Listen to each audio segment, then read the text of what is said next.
The autumn rain pounded against the classroom windows as Sarah Mitchell graded her last set of essays. The empty school hallways echoed with an eerie silence that matched her mood. 15 years of teaching had taught her to find solace in these quiet moments, but today was different. The text message from her brother Tom still burned in her mind: "Dad's dying. Hospice says days, maybe hours. You should know." She hadn't spoken to her father in 8 years, not since that Christmas dinner when he dismissed her concerns about his drinking and volatile temper. The same temper that had cast shadows over her childhood, leaving scars that time couldn't heal. Now, sitting in her classroom surrounded by cheerful student artwork and motivational posters, Sarah felt the familiar tightness in her chest that accompanied thoughts of him. Her phone buzzed again. "Tom, he's gone. Funeral Saturday. Mom needs you there." Sarah's red pen slipped from her fingers, leaving a crimson streak across a student's paper. Her father was dead. The man who'd shaped her life through both presence and absence had finally left this world, and she felt nothing. No tears, no relief, just a hollow emptiness where grief should be. The drive home that evening was a blur. Rain-slicked streets reflected the glow of traffic lights, creating a kaleidoscope of colors that seemed to mock the grayness inside her. Her modest apartment welcomed her with its familiar comfort: photos of her students' graduations, a shelf full of well-worn books, and the quiet purring of Mr. Whiskers, her aging tabby cat. Saturday arrived too quickly. The funeral home stood like a Victorian mansion frozen in time, its marble columns reaching toward a steel-gray sky. Sarah adjusted her black dress, a purchase she'd made yesterday in a daze, and forced herself up the steps. Inside, the sweet, cloying scent of funeral flowers mixed with the musty smell of old carpets and wooden pews. Her mother Margaret's face crumpled at the sight of her. "Sarah, darling," she whispered, pulling her into an embrace that felt both familiar and strange. Tom stood nearby, his wife Jessica clutching his arm, both wearing expressions of careful neutrality. The small crowd of mourners, business associates, golf buddies, and distant relatives, created a soft murmur of conversation that filled the chapel. "He asked about you, you know," Margaret said, smoothing Sarah's hair like she used to when Sarah was young. Near the end. Sarah stepped back, keeping her voice low but firm. "Mom, please. Not now." That's when she saw her, a woman about her age, standing alone near the closed casket. She had their father's sharp cheekbones and the same way of holding herself, shoulders squared against invisible burdens. Their eyes met across the room, and something electric passed between them, a recognition that went beyond mere strangers' curiosity. The woman approached with deliberate steps, her heels clicking against the hardwood floor. "You must be Sarah," she said, extending a manicured hand. "I'm Lisa. Lisa Warren." She paused, a slight smile playing at the corners of her mouth. "I believe we share a father." The world tilted sideways. Sarah heard her mother's sharp intake of breath, saw Tom's head snap around, noticed Jessica's hand tighten on his arm. But all she could focus on was Lisa's face, those familiar features arranged in an unfamiliar pattern, like a funhouse mirror reflection of their father. "That's impossible," Sarah managed to say, but even as the words left her mouth, she knew they weren't true. The evidence was written in every line of Lisa's face, in the way she held herself, in the knowing look in her eyes. Lisa reached into her purse and withdrew a small, cream-colored envelope. "I think we should talk," she said quietly. "There are things you need to know, about Dad, about the family, about why he really cut you out of his life." She pressed the envelope into Sarah's hand. "Meet me tomorrow at the address inside. Come alone." She leaned closer, her voice dropping to a whisper. "What you learn will change everything you think you know about your perfect family." Before Sarah could respond, Lisa turned and walked away, leaving behind only the faint scent of expensive perfume and the weight of the envelope in Sarah's trembling hand. From across the room, she could feel her mother's anxious gaze, her brother's studied indifference. The envelope burned in her palm like a live coal, promising answers to questions she hadn't even known to ask. The rest of the funeral passed in a blur of hymns and hollow platitudes. Sarah sat in the front pew, the envelope tucked into her purse, feeling like an actress in a play she hadn't rehearsed. Her father's business partner gave a eulogy full of golf anecdotes and praise for his integrity. Sarah wanted to laugh at the irony, integrity from a man who'd apparently hidden a second daughter for decades. As the mourners filed out into the gathering dusk, Sarah lingered behind. She approached the casket, laying her hand on its polished surface. "Who were you really?" she whispered to the man inside. The only answer was silence, but the envelope in her purse seemed to pulse with unspoken secrets, waiting to be revealed. The Crimson Coffee House sat on the corner of Main and Cedar, its brick facade weathered by decades of small-town storms. Sarah arrived 15 minutes early, her hands shaking slightly as she ordered a black coffee she knew she wouldn't drink. The envelope had contained nothing but this address and the time, scrawled in handwriting that eerily mimicked their father's precise style. Lisa swept in exactly at noon, dressed in a tailored charcoal suit that probably cost more than Sarah's monthly salary. She carried herself with the confidence of someone accustomed to commanding attention, making Sarah suddenly conscious of her department store dress and scuffed shoes. "I wasn't sure you'd come," Lisa said, sliding into the booth across from Sarah. She ordered an espresso without looking at the menu, her eyes fixed on Sarah's face. "You look just like him when you're worried, that same crease between your eyebrows." Sarah forced her features to relax. "You didn't give me much choice. Showing up at his funeral, dropping that bomb." She leaned forward. "Why now? Why not years ago?" Lisa's laugh was bitter and sharp as broken glass. "Oh, he made sure that wasn't possible. Threatening letters, paid investigators following me if I got too close to your family. He was very thorough about keeping his world separate." She paused as the waitress delivered her espresso. "But now he's dead, and his secrets died with him." "Well, most of them." "What do you mean? Did you ever wonder why a high school history teacher's daughter could afford private school? Why your college was paid for in full while your friends drowned in student loans?" Lisa's perfectly manicured nails tapped against her cup. "Daddy dearest wasn't just a successful businessman. He was rich. Seriously rich. And he left behind quite the inheritance." Sarah's coffee grew cold between her hands. "That's impossible. Mom always said we were comfortable but not wealthy. We lived in a normal house, drove normal cars. Because that's what he wanted everyone to see." Lisa reached into her designer bag and pulled out a folded newspaper clipping. "3 weeks ago, before he died, your father transferred $50 million from his private accounts into a trust. But here's the interesting part, the trust document is missing." The number hit Sarah like a physical blow. $50 million.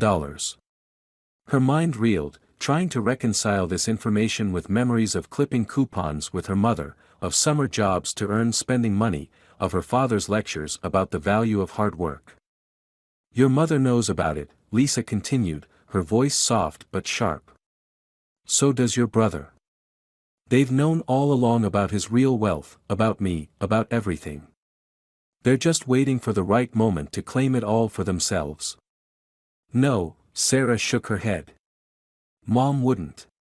Tom wouldn't. No." Lisa's smile was pitying. "Then why did your mother visit Dad's lawyer the day after he died? Why did Tom suddenly take a week off from work to handle family matters?" She leaned back, watching Sarah's face. "They're moving fast, trying to secure everything before you catch on. Before we can claim our share." Sarah's mind raced back through years of family dynamics, her mother's careful management of information, Tom's sudden career success, the way they both tried to discourage her from reconciling with their father. Small details that had seemed innocent at the time now took on darker significance. "I have proof," Lisa said, pulling out another envelope. "Bank statements, photos, documents." She spread them across the table like playing cards. But we need to act fast. The original will is hidden somewhere, and if they find it first. Sarah's phone buzzed, a text from her mother, "We need to talk. Come home now. It's important." "Right on schedule," Lisa murmured, watching Sarah's face. "They know we're meeting. They'll try to convince you I'm lying, that I'm just some con artist trying to exploit a grieving family. But ask yourself, why did they never tell you about the money? About me? What else are they hiding?" Sarah stood abruptly, her chair scraping against the floor. I need to think." "Of course." Lisa gathered the documents, tucking them away. "But remember, time isn't on our side. Your family is counting on your confusion, your hesitation. They've had years to perfect their lies." She pulled out a business card. "Call me when you're ready to hear the whole truth." "And Sarah?" Her voice softened. "Be careful who you trust. Even the people who claim to love you most can betray you." The drive to her childhood home felt surreal. The familiar streets seemed to mock her with their normalcy, kids riding bikes, neighbors walking dogs, life continuing as if her world hadn't just been shattered.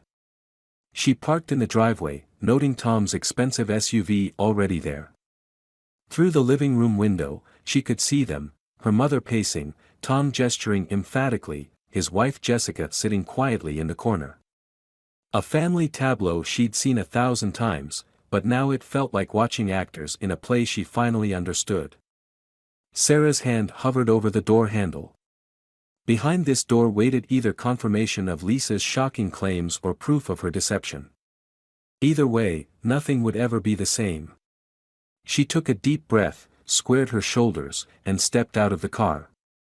The truth, whatever it was, waited on the other side of that door, and this time, she was ready to face it. The front door's hinges creaked, a sound Sarah had known since childhood. Inside, the familiar scent of her mother's lavender candles mixed with fresh coffee, creating an almost obscene normalcy. 3 heads turned toward her as she entered, her mother's face tight with worry, Tom's expression carefully neutral, Jessica studying her hands. "Sarah, sweetheart," Margaret began, reaching out. "We need to talk about that woman dash." "Her name is Lisa," Sarah cut in, remaining by the door. "And she's my sister, isn't she? Don't bother denying it, she has his eyes, his mannerisms. Even the way she writes matches his handwriting." Tom stood up, lawyer mode activated. "Half-sister, technically. And yes, we knew about her. Dad made it clear we weren't to discuss her existence with anyone, especially you. He had his reasons dash." "Reasons?" Sarah's laugh sounded foreign to her own ears. "Like hiding $50 million from his family? Or was that just another thing I wasn't supposed to know about?" The silence that followed was deafening. Margaret sank into her armchair, suddenly looking every one of her 65 years. Tom's jaw clenched, a muscle ticking beneath his skin. Only Jessica seemed unsurprised, watching the scene unfold with the detached interest of a theater critic. "It's complicated," Margaret finally said, her voice barely above a whisper. "Your father, he wasn't just a businessman. The money, it came from places, arrangements. What your mother's trying to say," Tom interrupted, "is that Dad's business dealings weren't always strictly legal. The separate accounts, the hidden wealth, it was protection. If anything went wrong, the family would be secure." Sarah's mind raced back through decades of memories, business trips that lasted weeks, late-night phone calls in languages she didn't recognize, mysterious visitors who arrived after dark. The pieces were falling into place, forming a picture she wasn't sure she wanted to see. "The will," she said. Lisa mentioned a will. "Where is it?" Margaret's hands trembled as she reached for her coffee cup. "Gone. I destroyed it. The day after he died." The admission hung in the air like smoke. Sarah felt her legs go weak, groping for the wall behind her for support. You did what? To protect you. Margaret's voice cracked. You don't understand what's in those documents, what they could reveal. Lisa, she's not what you think. She's been trying to expose your father's dealings for years, threatening to go to the authorities. The will, it contained details that could destroy everything, our reputation, our safety. Your inheritance, Sarah added bitterly. Our protection, Tom corrected. That money isn't just wealth, Sarah. It's insurance against people who might want revenge for Dad's past actions. People who might come after his family. Jessica finally spoke up, her quiet voice cutting through the tension. Tell her about Dubai, Tom. She deserves to know everything now. Tom shot his wife a warning look, but Margaret nodded slowly. She's right. No more secrets. She turned to Sarah. 5 years ago, your father was involved in a deal that went wrong. People died. Lisa's mother was one of them. The room spun slightly. Sarah grabbed the back of a chair, steadying herself. What are you saying? Lisa isn't just your half-sister, Tom explained.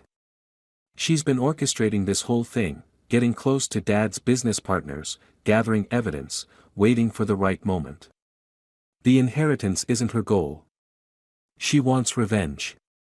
For her mother. For everything. Margaret's voice was hollow. She blames your father for her mother's death, me for staying silent, Tom for helping handle the legal aftermath. But mostly, she blames you. Sarah's head snapped up. Me? I never even knew she existed. Exactly, Tom said. You got everything she didn't, the family name, the privileged upbringing, Dad's public acknowledgement. You were the daughter he claimed, while she was the secret he buried. And now she's using you to get to all of us. The stack of documents Lisa had shown her suddenly felt heavy in her purse. Had those bank statements been real? The photos? The carefully constructed story of a wronged sister seeking justice, was it all manipulation? I need proof, Sarah demanded. Not just your word. After all these lies, I need something concrete. Tom and Margaret exchanged looks. There's a safety deposit box, Tom said slowly. At First National. Dad kept records of everything, including Lisa's involvement in certain activities. Activities that would interest the FBI. Sarah's phone buzzed, another message from Lisa, they're lying to you. Whatever they've told you, I can prove otherwise. Meet me tonight. Same place. Don't let them fool you again. Standing there in her childhood home, surrounded by family yet feeling more alone than ever, Sarah realized she was standing on a knife's edge. Every word from both sides could be truth or manipulation. The loving family she'd known had been living a lie, but was Lisa's version of the truth any more reliable? I need time, she said, backing toward the door. Time to think, to process all this. Sarah, wait! Margaret called, but she was already moving, nearly running to her car. As she pulled away from the curb, she caught a glimpse of her mother in the window, one hand pressed against the glass. In the rearview mirror, she saw Tom on his phone, pacing the porch. The sun was setting as she drove, painting the sky in shades of blood and gold. 2 messages waited for her response, Lisa's invitation and another from Tom, don't trust her. Remember who your real family is. But that was the question, wasn't it? After today, Sarah wasn't sure she knew anymore. The neon sign of the Golden Dragon Chinese restaurant buzzed and flickered across the street from First National Bank. Sarah sat in her car, watching bankers and clients filter out as closing time approached.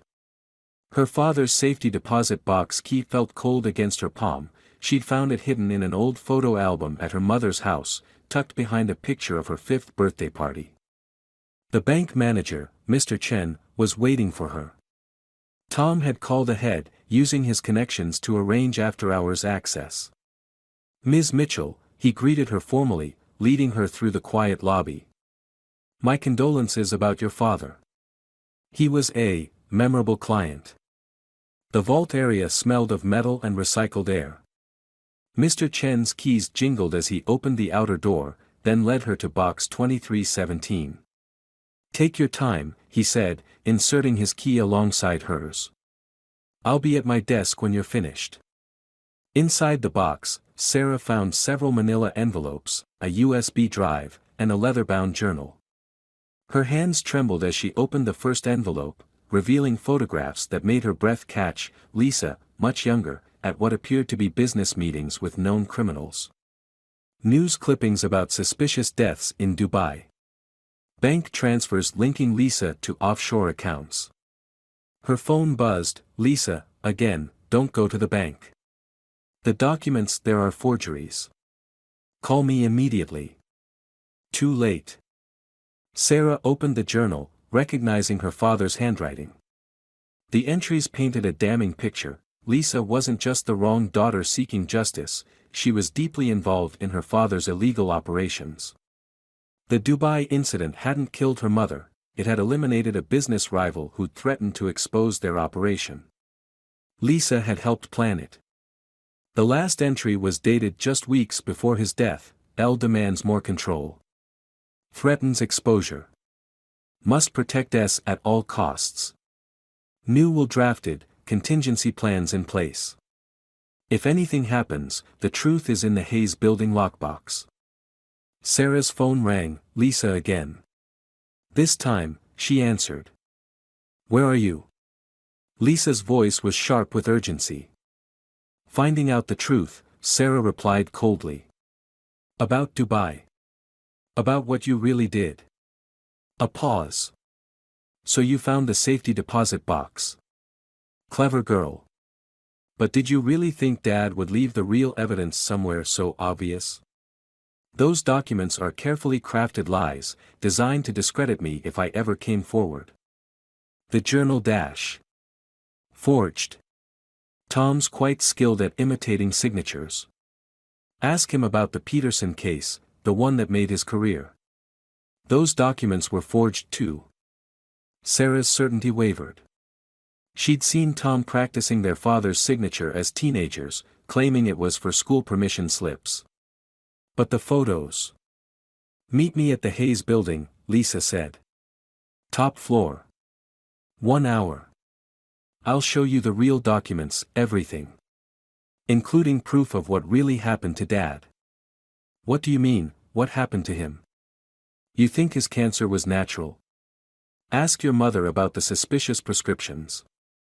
Ask why she burned the toxicology report along with the will. The line went dead. Sarah's hands shook as she replaced everything in the box. The Hayes Building, their father's first office, now mostly abandoned. The perfect place for a trap, or for hidden truths. She drove home first, needing time to think. Her apartment felt foreign now, like a stage set from someone else's life. Mr. Whiskers watched with judging eyes as she paced, weighing her options. Her mother wasn't answering calls. Tom's phone went straight to voicemail. Even Jessica, usually quick to respond, was silent. The Hayes Building loomed against the darkening sky, its empty windows like blind eyes. Sarah parked a block away, watching. No other cars in sight. No signs of life in the building's shadowy bulk. Her phone buzzed one final time, a text from an unknown number. Whatever Lisa shows you, remember the combination. 7-15-4-23, Dad. The message shouldn't have been possible. Her father was dead. His phone had been disconnected. Unless. Sarah got out of her car, the evening wind whipping her hair. The Hayes Building's front door was unlocked, the security desk empty. The elevator groaned as it climbed to the top floor, each floor number lighting up like a countdown to revelation. Or to disaster. The doors opened onto a dark hallway. At the end, light spilled from beneath a door, their father's old office. Sarah moved forward slowly, her footsteps echoing. Every instinct screamed at her to turn back, but she was too close to the truth now. She reached for the door handle, and froze. Voices from inside, not just Lisa's, but others she recognized. As she stood there, hand outstretched, the truth began to crystallize. Every lie, every manipulation, every hidden agenda, it all led here, to this moment. Sarah took a deep breath and turned the handle. The door swung open to reveal. The office looked exactly as it had in the old photographs on her father's desk, wood paneling, heavy curtains, the massive mahogany desk.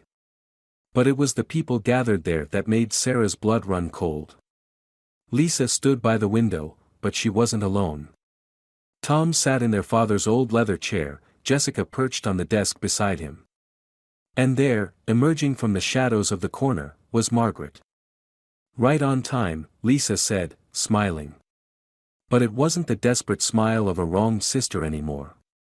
It was the triumphant grin of a predator whose trap had finally sprung. "What is this?" Sarah demanded, though the pieces were already falling into place in her mind. "This," Tom said, spreading his hands, "is a family reunion. The real family. The one that's been running things all along." Margaret stepped forward, and Sarah noticed something different in her bearing. Gone was the worried mother, replaced by someone harder, sharper. "Sit down, dear. It's time you learned the truth about our business." "Our business?" The words felt ashen in Sarah's mouth. "Did you really think your father built all this alone?" Lisa laughed. Margaret here was the mastermind. The grieving widow act. Perfect cover. She's been running the operation for decades. With help from his two most trusted lieutenants, Jessica added, nodding toward Tom and Lisa. The loyal son and the secret daughter, positioned perfectly to handle both the legal and less legal aspects of the business. Sarah's mind raced back through years of carefully constructed deceptions. The family dinners where business was never discussed. The convenient absences. The way she'd been kept focused on her teaching career, steered away from asking too many questions. "You were the perfect front," Tom explained, almost gently. "The straight-arrow daughter, the dedicated teacher. Your clean reputation gave the whole family legitimacy. Even Dad's estrangement from you was calculated, keeping you at arm's length to protect you, and us. The cancer wasn't real, was it?" Sarah asked, her voice hollow. "Oh, he was sick," Margaret confirmed. "But we helped things along when he started getting sentimental, talking about coming clean, making amends. The guilt was making him sloppy." "The prescriptions," Sarah whispered, remembering Lisa's words. "My contribution," Jessica said quietly. Her pharmaceutical background suddenly took on a darker significance. "But why reveal everything now?" Sarah demanded. "Why not keep me in the dark?" Lisa moved away from the window, circling behind Sarah. "Because we need you. The FBI is closing in. We need your clean reputation more than ever. A grieving daughter, fighting to protect her father's legitimate legacy while dealing with a deranged imposter claiming to be a long-lost sister." "That was the original plan," Tom cut in. "But then you started asking too many questions. Started putting pieces together. So now we're offering you a choice," Margaret said. "Join us properly. Take your real place in the family. The money, the power, it could all be yours. And if I refuse?" The temperature in the room seemed to drop. "Then we'll need a different story," Lisa said softly. The devastated family, dealing with a daughter's tragic accident. Depression after her father's death, perhaps.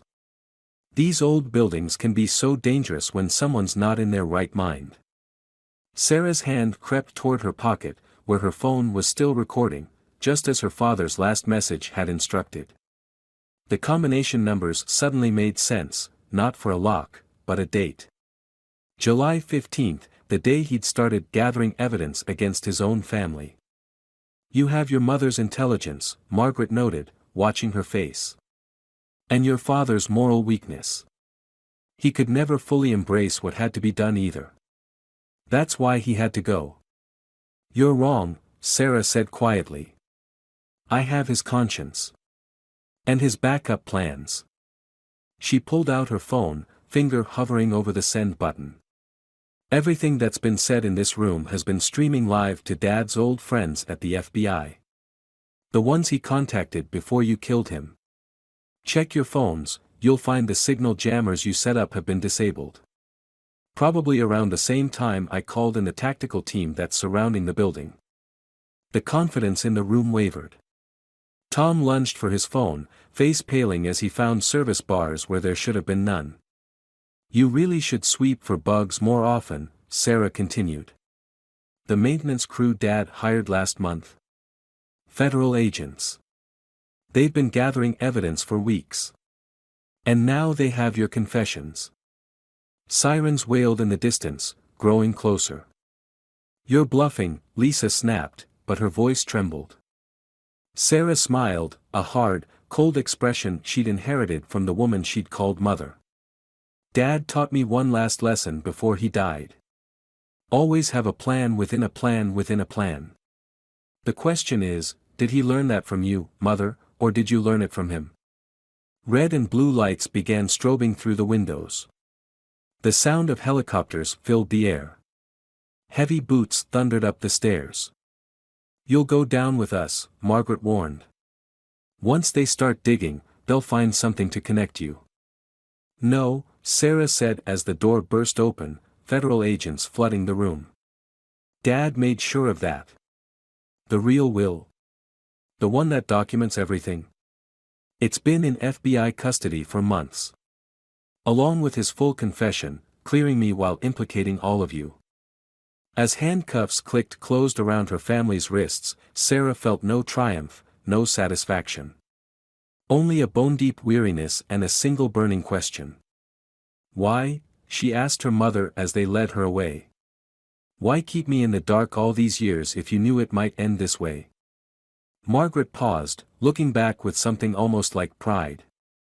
Because you were the contingency plan we never knew we had. The one piece we couldn't control. Your father understood that. Pity we didn't.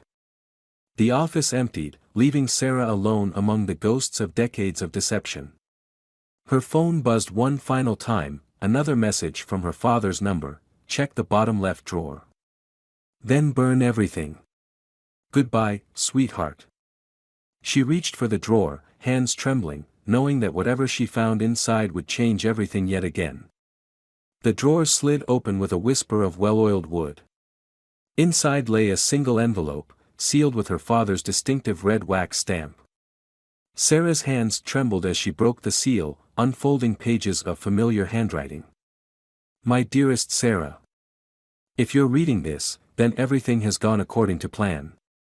Your mother always said I was a poor strategist, too sentimental for the family business.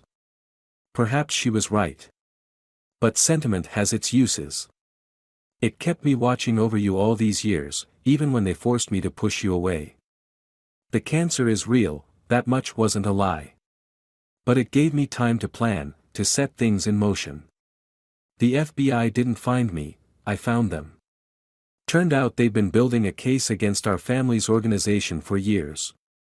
My evidence was the final piece they needed. Lisa isn't my daughter. She's FBI, deep cover for the past 5 years. Your mother's perfect weapon turned out to be the perfect Trojan horse. The real Lisa died in Dubai, alongside her mother. Another of Margaret's cleanup operations that I was too weak to prevent. The money is real, though. 50 million, clean and legal, earned from the legitimate businesses I built as cover. By the time you read this, it will have been transferred to a trust in your name. Use it wisely. Use it better than we did. I know you'll have questions. Why didn't I stop them sooner? Why didn't I protect you better? The truth is, I was a coward. Your mother's ambition, Tom's ruthlessness, the empire they built, it was easier to play along, to pretend I was just another pawn in their game. But watching you grow up different, seeing you choose to teach, to help others, you gave me the courage to finally do what was right. I'm sorry for the pain this will cause you. Sorry for the years of deception. The doctors say I have weeks at best. I won't live to see the aftermath, but I'll go knowing that my last act was to give you the truth, and the chance to build something better from the ashes of our family's sins. There's one last gift in the safe behind my old photograph. The combination is your birthday. Inside you'll find a key to a cabin in Montana. It's peaceful there. The kind of peace our family never knew. All my love. Dad. Sarah sat in her father's chair as dawn broke over the city, painting the office in shades of gold. FBI agents worked quietly around her, boxing up evidence, photographing documents. Agent Lisa, her real name was Rachel, had offered to drive her home, but Sarah needed these last moments alone. Her phone held dozens of missed calls from her mother's lawyers, from Tom's associates, from family friends shocked by the morning's headlines: prominent family arrested in federal raid, international criminal enterprise exposed. The safe opened with a soft click. Inside, along with the cabin key, she found a framed photo she'd never seen before, herself at graduation, proudly holding up her teaching degree. On the back, in her father's writing, "The best of us." 6 months later, Sarah stood on the cabin's porch, watching snow dust the Montana pines. Her resignation letter to the school board had been difficult to write, but necessary. She needed time. Time to heal, to think, to plan. The $50 million sat untouched in its trust, except for one withdrawal, a donation to establish a scholarship fund for children affected by white-collar crime. The irony would have made her father smile. Her mother and Tom faced decades in federal prison. Jessica had turned state's evidence, trading a lighter sentence for detailed testimony. The family empire, built on decades of manipulation and crime, had crumbled to dust. Sarah sipped her coffee, watching deer pick their way through the morning mist. Her phone lay silent, she'd changed the number, disconnected from the past. But one message had followed her here, arriving the day after she moved in. "The cabin was my grandfather's. He taught me that money couldn't buy the peace found in these mountains. I never learned that lesson, but you did. You chose to be rich in ways that mattered more. I'm proud of you, sweetheart. Dad." Inside, on the cabin's rustic walls, Sarah had hung her teaching certificates alongside photos of her students. Next spring, she'd go back, not to her old school, but to a small rural district nearby that desperately needed dedicated teachers. The salary would be modest, the work challenging. But for the first time in her life, she felt truly wealthy. A letter arrived weekly from her mother, each one unopened. Tom's appeals attorney had tried to contact her, seeking testimony that might reduce his sentence. She'd directed them to her lawyer, a woman who specialized in victims' advocacy. The morning paper lay on her porch, delivered by the local teenager she'd hired to plow her driveway. The headlines spoke of ongoing investigations, of more arrests, of a criminal empire's collapse. But Sarah rarely read them anymore. Instead, she focused on the lesson plans spread across her coffee table, next year's curriculum for her new students. Among them lay a slim volume she was writing, Breaking the Cycle, a guide for children of white-collar crime. The advance from the publisher had been substantial, but she'd donated it to victim support services.